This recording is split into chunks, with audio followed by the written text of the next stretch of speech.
the trading post then. So I've already done a full video on this. Covered it in the news video that we published today, which was made by a John. You know what? We were thinking, right, so John's coming over to Northern Ireland for our office banquet tomorrow. He's probably here right now. Yeah, good. I mean, if they didn't let him on the plane, I probably would have found out somehow, although I was asleep. I was very worried that I was literally unconscious through most of his traveling. But everything's watertight. Anyway, that WoW News video came out.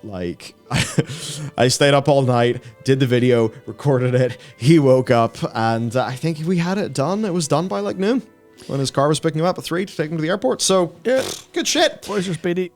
The Trading Post, the ultimate evergreen content or forced monthly engagement to line Bobby's yacht with gold. Okay, I'm definitely losing my mind. That is the question. And look, here's the thing. WoW is held to a standard by a lot of people that basically no other video game is held to, that sort of standard. There's stuff that, I think would be readily accepted in a lot of other games that will not be in WoW because they totally fucked their reputation by not listening to people for 4 years. So even though they might be frustrated, or more than 4, even though they might be quite frustrated by people being default super cynical, that unfortunately is a bed that they created for themselves. Yes. What do we think about this feature, though, trying to be objective about it? Well, so the number, basically, right, it's called the Trading Post.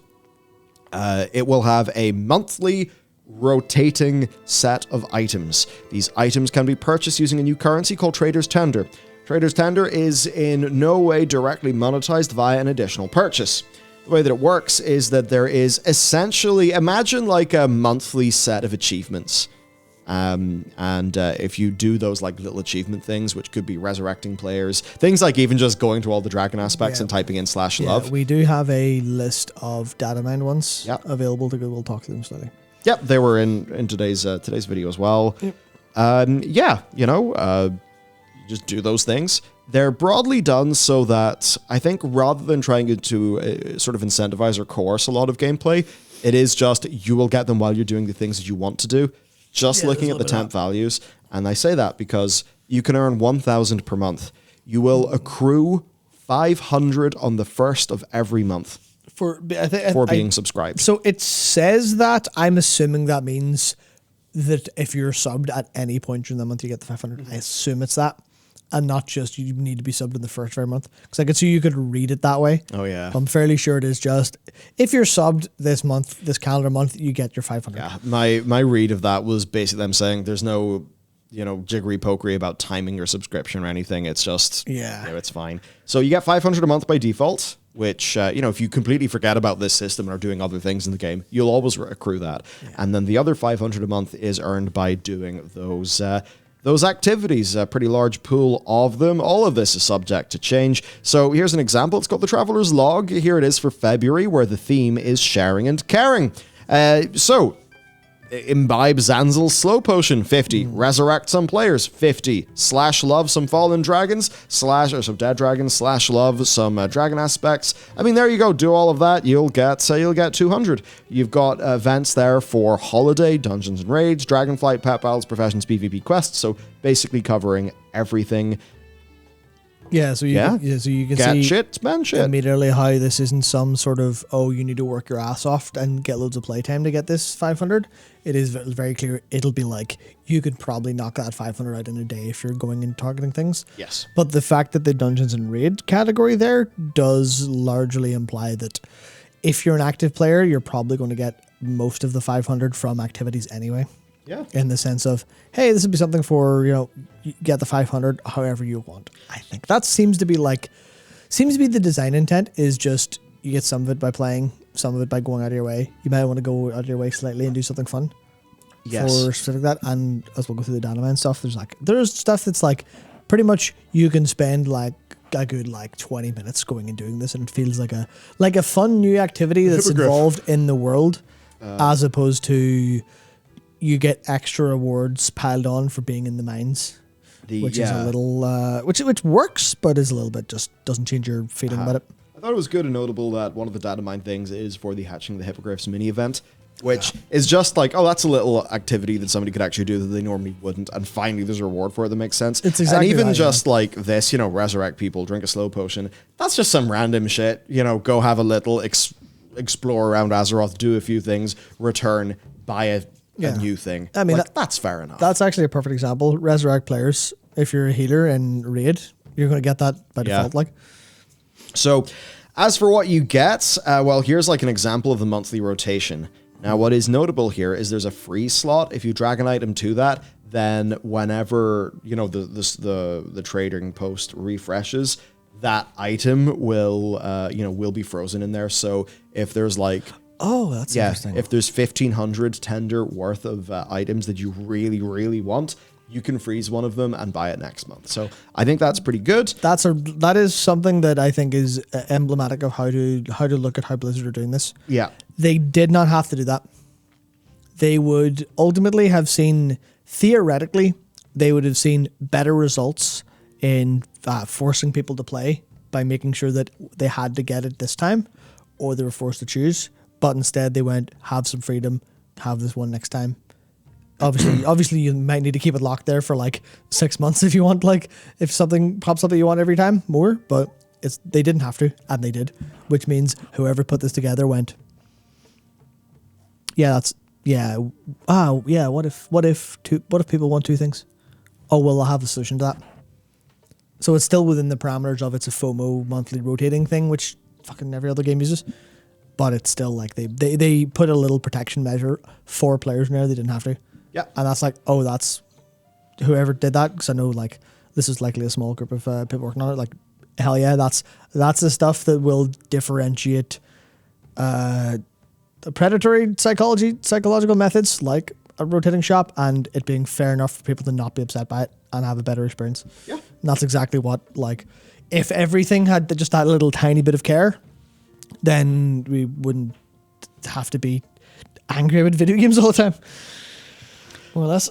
Yeah, no, big time. So in terms of rewards, like the Celestial Steed's there for 900. Yeah, that's a bit weird. I mean, it does actually mean that I think we worked out like you gain about $14 if you're kind of turning the Celestial Steed amount of currency and you scale it all. It ends up being like $28 or something. Yeah, it's $28 is 1,000 traders tender. Yeah. $500 is 1,400. Now, obviously, absolutely do not think that way at all. Ever. No, do not think that way. But I think that is interesting in terms of the amount of store mount cosmetics or things like that one could purchase by earning all of this currency by playing the game while their sub is rolling. And I think a degree of this is Blizzard wanting to make that feel like a good deal. Yeah. So not encouraging you to think that way, but I do think that's some of how they themselves are thinking. Yeah. So Alex said, if they really want to be friendly, why not just take it off rotation? It being on rotation doesn't benefit the player.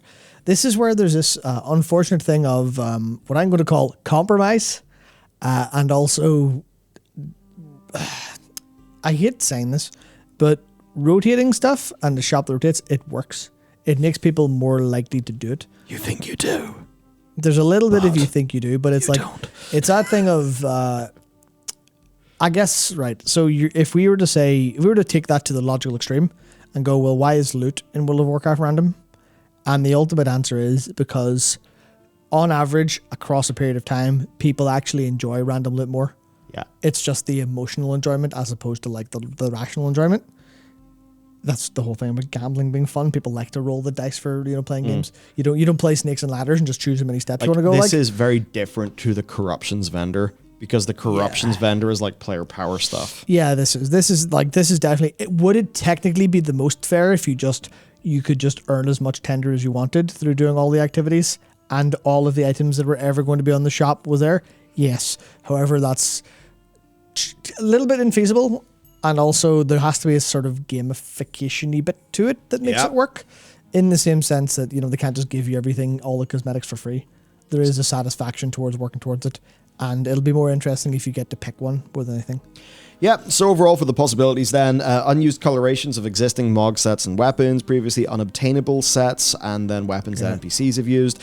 More TCG items that are either unobtainable or cost thousands of dollars via the third-party market. And then new things, because they did say that like new things that haven't been available in the game are something that you can put in this, and we do indeed have a bunch of data mine mounts, including, I think, some new stuff. Yeah, that's another tab. We have our data mine tasks first, though. So going through this, look, stuff like do a group dragon race, do the community feast, I think it's like do 5 tasks or whatever, should be doing anyway.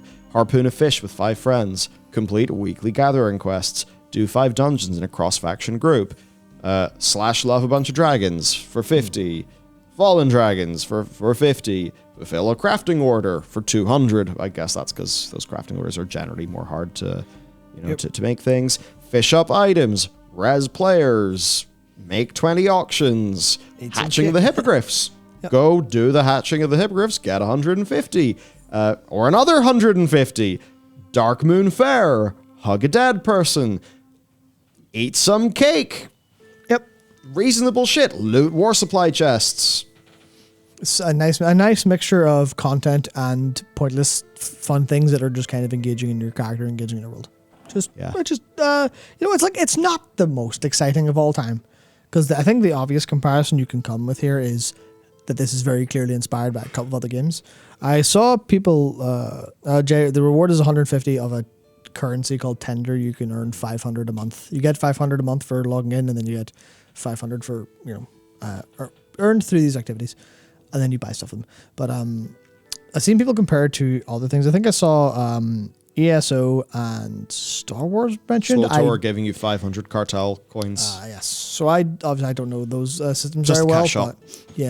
But the comparison immediately in my head was, this is like a cross between Wondrous Tales and the Moogle event that runs regularly in FF14. Yeah, if this was like the SWTOR thing, that would be the equivalent of them giving you like Battle.net balance to use and store things. So it is different to that, because those cartel credits in SWTOR, like those are used for a character transfer or, a rename or something. Yeah, so to me it's more like here's the cosmetics you go earn in FF14 by doing old Duty Finder content that's marked with the Moogle, and you get some money. And then it is interesting sort of side gameplay thing where it's unlimited. You can earn all the rewards, etc. But that results in emergent gameplay from people like doing Blue Mage runs of like whatever.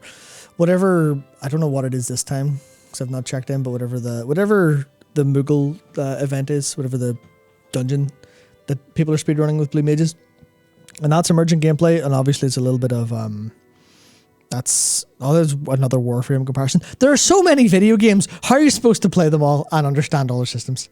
Fucking Warframe. Warframe was a Nightwave system. What the hell is that? But yeah, the regular Tombstones is where I see it likely decently inspired from. Where it's just do stuff that's not the normal stuff, have a bit of fun with it, and get some cosmetics. And obviously, it's got like the foam well with the rotating shop. It's a bit more exciting, etc. A little bit more. Do it now. Get your emotions peaked. But it's pretty good. It seems great. For some comments, Holly Longdale said, we're just getting started, 2023 and beyond. Yes. We are dedicating ourselves to our players and the game. We'll be trying stuff, seeing what works and listening. We see you, we are you, more to come. So that's good. Sorry, I just have to stop for 1 second. Yeah. We see you, we are you. For some reason, I heard that in N'Zoth's voice. Like sort of Eye of Sauron situation. Yeah. We see you, we are you. That's great. Oh, nice. Look, you can say, that's a statement from an executive. I think we're going to talk about my tweet in a little bit. Are we? I don't think so. I didn't put it in, so unless he did. I tweeted, somebody was like, what? Holly Longdale? More like thorny short snail. This is bullshit from an executive. And it was like, fair enough, like given all things. And I kind of responded to that person's tweet and said, look, I think this is what she means. I think she obviously knows that people have been disappointed recently, and that this tweet is saying, hey, look, this is a really cool thing that we've done. We're just getting started. There's more to come. We're really trying our best to make things, as good as we can in the game, and to right that wrong. And somebody replied to my tweet saying this. She replied to their tweet saying, yes, that, or this, or whatever. which, you could almost see as like, oh, well, she's clearly acknowledged that people are pretty disappointed. She's said that indeed her exact meaning was a recommitment to serving their players after a period of them understanding those players have not felt well served. So I think that overall then is a very, very good thing to hear from the executive producer and vice president of World of Warcraft. Also, Jackie Wiley, you will have seen her on the, like the video thing, Blizzard did to announce the expansion, like she was in one of the panels. I'm so excited to be able to get unique transmog that isn't tied to current content. That's a big thing. Blizzard's always like, well, the bucket is this patch and its story. If it doesn't make sense for that thing to go in the bucket, doesn't go in the patch, players don't get it. Yeah. Whereas with this, because this is a system that conceivably, solves the mid star problem. well, this will be here for 10 years. Right? Yeah. In the way that whenever we're all here for 10 years. Yeah, like when they added time walking.